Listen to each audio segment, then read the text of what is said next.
Hi, my name's Elijah, and I do R&D for Urban Leaf. I'm usually in the background, but I made the mistake of mentioning that I have pizza cooking experience. So today I'll be showing you a few things, purple basil margarita pie, as well as a microgreen and mushroom pie.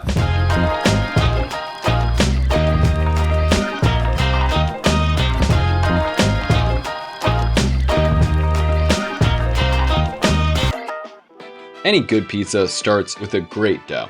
To make your dough, mix all your ingredients thoroughly and then knead out any air pockets. Then, let your dough proof for at least an hour or two to let those yeasts eat up all the sugars and give you a nice, good flavor.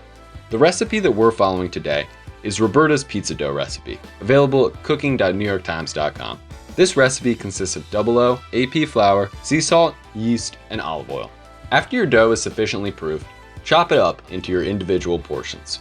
These individual portions should then be re-kneaded into nice little balls and then re-proofed, preferably under the cover of something like saran wrap or a slightly moist towel to prevent them from drying and cracking.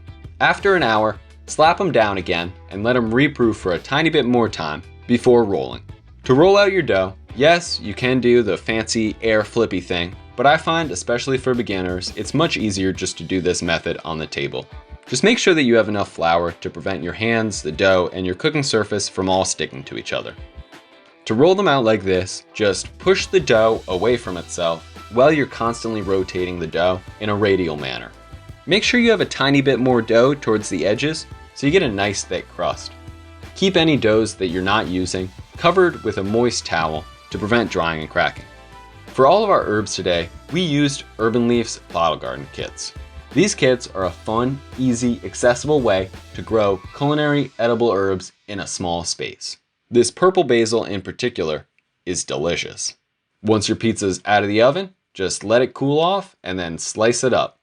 For this pesto pie, we used fresh pesto, tomatoes, and fresh vegan mozzarella cheese. To add some extra kick to your pizza, you can always add microgreens.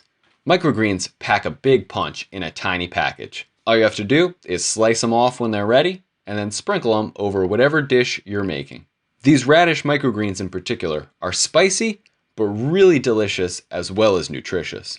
Once your pizza's out of the oven, slice it up and enjoy.